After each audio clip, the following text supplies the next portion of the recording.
dushimishijwe cyane n'uyu munsi udasanzwe dufite kandi koko ni umunsi w'igikundiro uzahora mu mateka y'itorero Ururembo. Ni umunsi dutegereje imyaka ine yose, ni umunsi tugezemo wo kugira ngo itorero ry'abadivantiste umunsi wa karindwi Ururembo, mu by'ukuri itorero rya mbere rya diaspora y'abanyarwanda muri Amerique du Nord, niryo torero rya mbere ry'abanyarwanda rigiye kujya muri gahunda, muri structure, muri hiérarchie ya Église Adventiste ku isi yose. Muri uyu mwanya rero, mbere y'uko izindi gahunda za seremoni zo kumenya zikurikiraho, uyu mwanya ndagira ngo muhe secrétaire wa groupe Ururembo Madame Jeannette Uwantege yongere atwibutse uko groupe Ururembo yatangiye n'abugezi. Jeannette, umwanya wawe.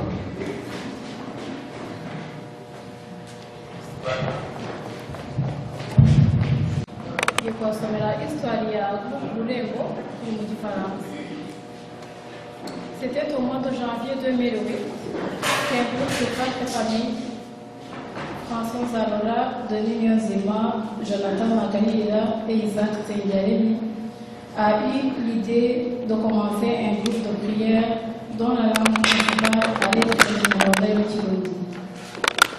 Quelques jours après, il y a eu beaucoup de démarches au niveau organisationnel et en date du 8 mars 2008, le nouveau groupe a officiellement commencé à se réunir dans les locaux situés au 8949 boulevard Saint-Michel. Pendant ce temps, le groupe était dirigé par M. Jonathan Magalira comme directeur, assisté par Mme Kamuza Marie de Fatima comme secrétaire, Denis Nyonzima comme trésorier. Le 9 mai 2008, une demande de reconnaissance a été adressée à la Fédération des Adventistes du 7e jour du Québec.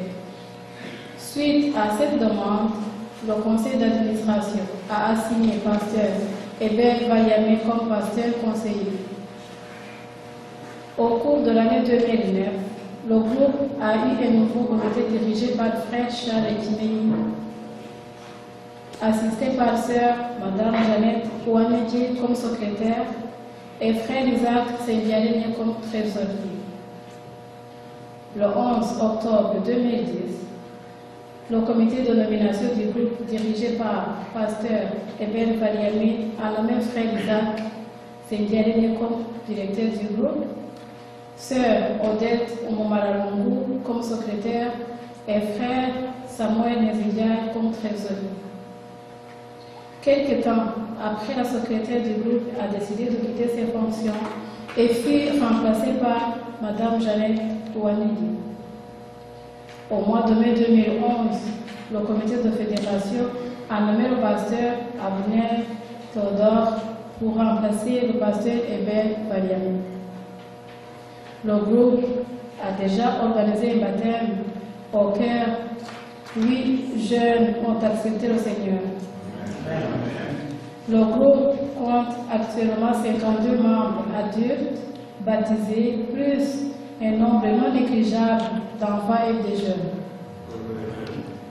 Depuis que le groupe a commencé, il se réunit dans les locaux loués, mais par la grâce de Dieu, il compte acheter son propre local dans les années à venir.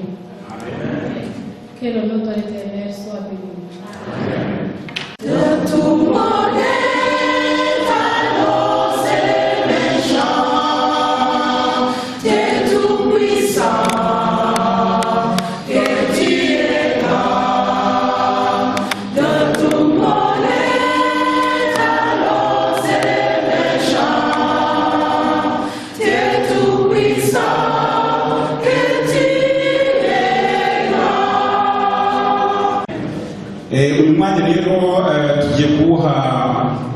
directeur wa groupe Urembo monsieur Isaac Nsengiyaremye agiye ijambo tugezaho.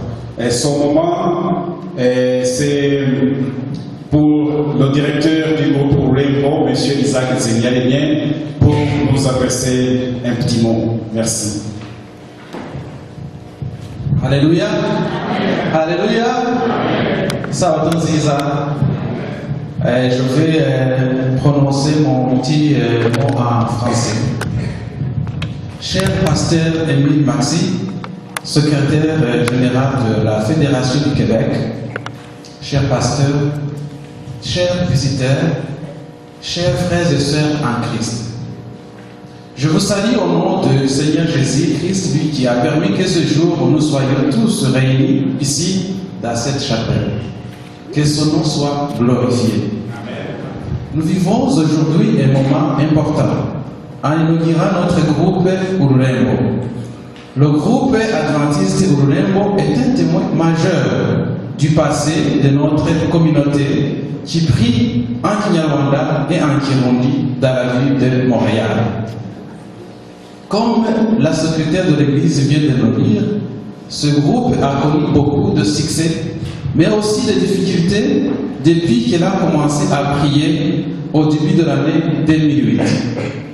Satan n'a pas été content de voir naître ce groupe et il a multiplié des attaques de tous côtés, mais grâce à Dieu et à la détermination des membres du groupe, le bien a triomphé sur le mal et le nom de Dieu a été glorifié. Grâce à la bravoure des familles qui ont commencé à prier dans le groupe Urembo, et je cite, Sœur Talissa Mukamusoni, sa maman et ses enfants, Sœur et frère William et Jeannette Haoulima et leurs enfants, Sœur et maman Cécile Mouhawinimana et ses fils Claudel et Claude, Sœur Eugénie Moujawimana et sa famille, Sœur Marie Mukamouiza de Fatima et sa famille, Frère Cassius Nyokwizera, Frère Charles Timeni et sa famille, Sœur Jeannette Mouhawinimana et sa famille, Frère Jota Ubamieto, Sœur et Sœur Adeline Wimana et leurs enfants, qui ont fini par se réunir.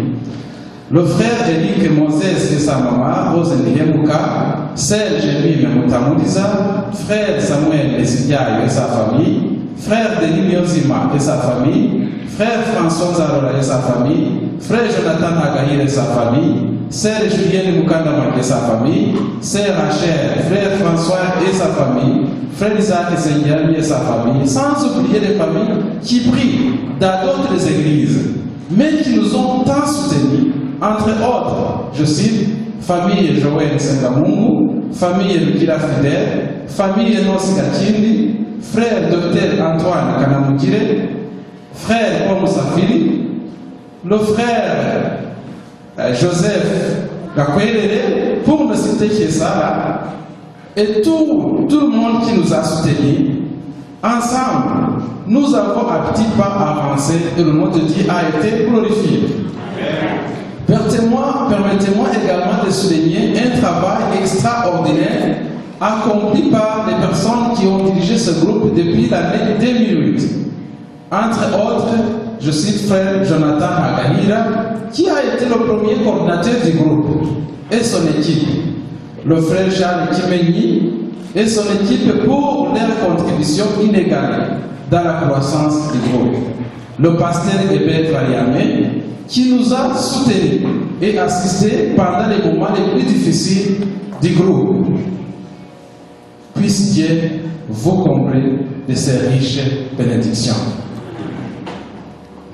Aujourd'hui, sous la coordination de l'équipe actuelle dirigée par le pasteur Abner Théodore, on ne peut que constater la volonté de tous les membres du groupe à faire avancer l'œuvre de Dieu dans Montréal. Cela va exiger encore de courage, de dévouement et de détermination. Mais je crois fermement au potentiel de notre groupe dans l'accomplissement de cette noble mission. Et grâce au Seigneur vivant que nous servons, nous serons plus que vainqueurs. À tous les enfants, jeunes, femmes, hommes, jeunes et vieux membres du groupe Ururembo et visiteurs, que Dieu puisse vous combler de ses riches bénédictions. C'est dans le nom du Seigneur que je le dis. Amen. Amen. Mes frères et sœurs, bonjour. C'est pour moi un privilège d'être avec vous aujourd'hui afin de pouvoir partager la parole de Dieu. J'aimerais aussi vous dire que ça fait déjà des mois que nous travaillons sur ce dossier afin de pouvoir organiser le groupe Ururembo, un groupe organisé de la fédération. J'ai eu le privilège de prêcher ici plusieurs fois et déjà cette année, c'est ma deuxième fois que je suis présent à ce groupe. J'aimerais dire merci au pasteur Hébert Valiamé avec qui j'ai commencé à travailler sur ce dossier. Les officiers du groupe et ensuite le pasteur Abner Théodore afin de pouvoir rendre ou finaliser les choses nécessaires afin de pouvoir organiser le groupe Ururembo aujourd'hui. J'aimerais vous dire que j'apprécie énormément l'esprit de ce groupe. Et je me rappelle que durant notre réunion au comité administratif de la fédération, et j'avais dit à mes collègues, le président et le trésorier de la fédération, le frère Paul Musafili qui est avec nous aujourd'hui, que le groupe Ururembo, et je me rappelle avoir dit en anglais, c'est un sleeping giant. Et si je peux bien le traduire en français, c'est un géant qui dort. Parce que je crois fermement que si vous travaillez fort pour le Seigneur, je suis absolument sûr que cette église va être trop petite pour vous. Je ne suis pas sûr exactement du nombre de personnes de Rwanda et de Burundi qui habitent la région de Montréal, mais je suis absolument sûr que si chaque personne travaille fort pour l'avancement de l'œuvre de Dieu ici à Montréal, le groupe Ururembo que nous allons organiser aujourd'hui avec 52 personnes peut avoir beaucoup plus que cela. Je suis très content que le trésorier de la fédération, frère Paul Musafili, peut être avec nous aujourd'hui afin de pouvoir faire partie de cette grande journée. J'aimerais vraiment dire merci au pasteur Théodore pour son travail avec l'équipe afin de pouvoir rendre possible cette journée aujourd'hui. Alors que je me préparais pour partager avec vous la parole de Dieu, et je pense le livre le plus important ou le plus approprié aujourd'hui que nous pouvons utiliser, c'est bien le livre Esdras, le livre d'Esdras.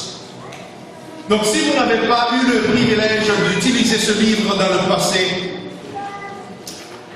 peut-être ça va être un petit peu difficile pour vous de le trouver facilement. Ça se trouve juste après le livre des Chroniques. Et c'est un livre vraiment qui nous rappelle de notre histoire en tant que peuple. J'aimerais aussi vous dire que le livre d'Esdras nous donne une idée claire et nette de la situation sociologique et spirituelle des enfants d'Israël après que les enfants d'Israël ont été assujettis par Babylone. Et comme vous le savez aussi bien que moi, que c'était extrêmement important pour les enfants d'Israël de d'ériger un temple là où ils pouvaient adorer Dieu. Donc pendant des années, à cause de l'esclavage, le peuple d'Israël ne pouvait pas adorer Dieu comme il voulait. Donc c'était dans leur plan toujours d'avoir un lieu là où ils pouvaient adorer Dieu et aussi offrir un service d'adoration. Comme pour nous aujourd'hui, nous sommes ici aujourd'hui afin de pouvoir rendre un culte d'adoration à notre Dieu pour tout ce qu'il a fait pour nous, par nous et en nous. Donc c'était l'inspiration, c'était le but, c'était la raison pour laquelle même de la rédaction du livre. Et c'est la raison pour laquelle le livre des Grâces a été écrit. Donc nous ne pouvons pas adorer Dieu comme il le voulait. Ne pouvons pas faire ce qu'il voulait. Ne pouvons pas offrir des sacrifices à Dieu comme il le voulait. Les enfants d'Israël aspiraient à avoir ce jour-là où ils pouvaient le faire facilement. Finalement, après quelques années en exil en Babylone, le peuple, après des années de prière, des années de planer, finalement ont décidé de faire une demande au roi. Et selon Esdras chapitre 1er et verset 1er, la parole de Dieu nous dit, la première année de Cyrus, roi de Perse, afin que s'accomplisse la parole de l'Éternel prononcée par la bouche de Jérémie, l'Éternel réveilla l'esprit de Cyrus, roi de Perse, qui fit faire de vive voix et par écrit cette publication dans tout son royaume. Verset 2. Ainsi parle Cyrus, roi des Perses. L'Éternel, le Dieu des cieux, m'a donné tous les royaumes de la terre. Et il m'a commandé de lui bâtir une maison à Jérusalem, en Juda. Donc nous voyons clairement ici que le plan vient au lieu d'une personne, au lieu d'un juif, mais de préférence vient d'une personne qui n'était pas un juif. Mais il a clairement dit que le Seigneur, l'Éternel, lui a commandé de bâtir un temple. Je pose la question si l'Éternel pouvait utiliser Cyrus afin de pouvoir construire son temple. À bien plus forte raison, il peut utiliser son peuple, le peuple qui croit en lui, afin de pouvoir bâtir l'Église pour le règne. Et bien sûr, quand nous regardons, nous venons de loin, nous venons de partout, nous sommes dispersés comme les Juifs, comme les enfants d'Israël étaient dispersés partout dans le monde. Mais leur but premier était de construire un temple afin de pouvoir adorer Dieu. Et je suis absolument sûr que la raison pour laquelle le groupe Orembo, qui, selon ce que je comprends, veut dire la porte, le portail, c'est là où les enfants de Dieu, les Rwandais, les Burundis, peuvent adorer le Seigneur comme ils veulent, comment ils veulent et quand ils veulent. Et comme le Seigneur lui-même a dit que sa maison sera appelée une maison de bois, une maison de prière pour tous les peuples. Donc cela veut dire que la maison de Dieu, pour le portail, pour la porte, ne doit pas être juste une maison là où les Burundais ou les Rwandais mais tout le peuple, tous les gens qui cherchent le Seigneur. Donc aujourd'hui, comme Esdras, le Seigneur cherche une personne. Et je suis très content que le Seigneur avait trouvé une personne. Et c'est la raison pour laquelle aujourd'hui, alors que nous sommes en train de méditer sur la parole de Dieu, et nous voyons clairement, alors que le roi Cyrus avait reçu l'ordre de l'Éternel de pouvoir construire le temple, mais lui, en tant que personne, le fait qu'il n'était pas juif, il ne pouvait pas construire ce temple. Il a dû trouver d'autres personnes. Il a dû trouver des gens du terrain. Il a dû trouver des juifs qui ont déjà une relation avec Dieu afin de pouvoir le faire.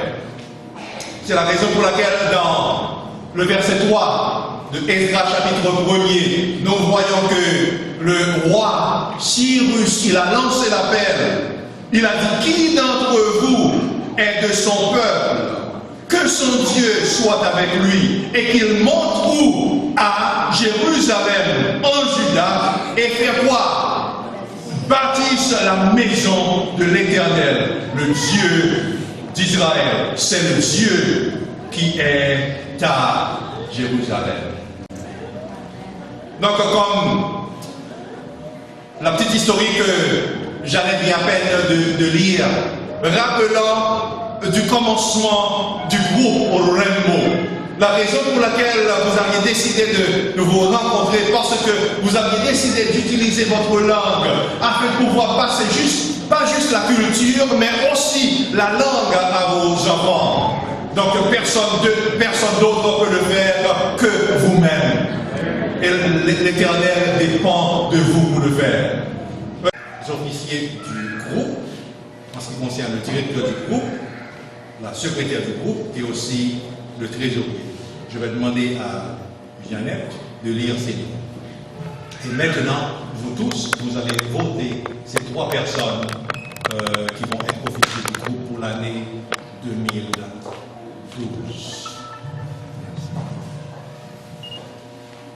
Voici les 3 personnes officiers du groupe. Frère Isaac Nsengyarimye, directeur du groupe. Jeannette Waneki, secrétaire.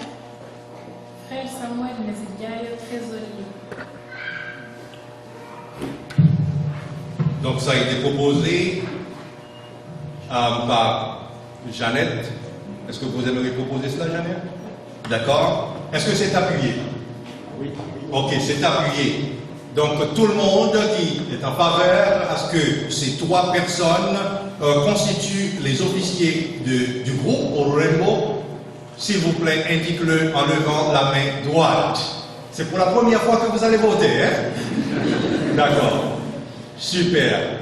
Merci. David Contraire? Waouh, c'est exceptionnel, c'est très important. Merci énormément. Donc maintenant, j'aimerais vous dire, en vertu du mandat qui nous a été confié par Jésus-Christ, et selon les règlements de l'Église adventiste du 7e jour, et le vote du comité exécutif de la Fédération du Québec en date du 11 décembre 2011, nous avons le privilège de déclarer le groupe au Rainbow désormais un groupe organisé.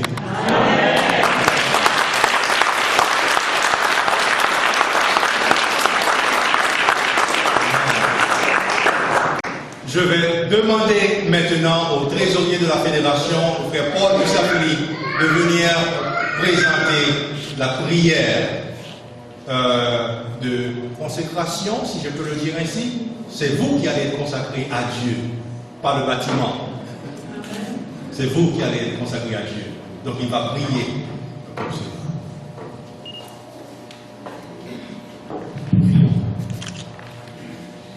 Éternel dans notre Père Céleste, en ce moment nous aimerions élever nos voix vers toi pour te dire merci. Merci d'avoir soutenu tes enfants et surtout de les avoir enracinés dans la foi et leur permettre, Seigneur, de servir dans cette région de Montréal. Alors qu'ils viennent d'être constitués en groupe officiellement. Seigneur, que tu puisses leur donner ce dévouement, cet engagement et le sacrifice pour toi, afin qu'ils puissent contribuer à répandre la bonne nouvelle du royaume. Et que dans cette ville où le désespoir, la misère et surtout la dépression frappent, que ta parole puisse venir soulager ces personnes qui ont besoin de te connaître et de te servir. Je te demande, Seigneur, de promouvoir l'unité et l'amour au sein de ce groupe, que tous ceux qui les voient puissent désirer les rejoindre dans ce voyage vers ton royaume. Et que le jour de ton avènement, non seulement chaque personne ici présente soit prête à te rencontrer, mais que tous ensemble nous soyons entourés de plusieurs personnes, de milliers d'hommes et de femmes, d'enfants, d'adultes, de jeunes adultes, qui auraient accepté de te suivre et de se préparer à ton retour. Je te demande, Seigneur, que tu puisses bénir chaque famille représentée ici cet après-midi, pour que nos foyers puissent être répandre une bonne odeur auprès de notre entourage. Qu'en chaque occasion, nous puissions témoigner de ce que tu peux faire dans la vie de chaque personne qui accepte de marcher avec toi. Je te demande de nous pardonner tous nos péchés, nos manquements, et de venir demeurer en nous, de poursuivre le travail de transformation que tu as commencé en chaque personne, afin que jour après jour, nous puissions grandir jusqu'à atteindre la stature que tu nous as réservée, que tu reviennes bientôt. Accepte la prière que je te présente et que ton esprit règne, dirige. Au nom de Jésus. Amen. Amen.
We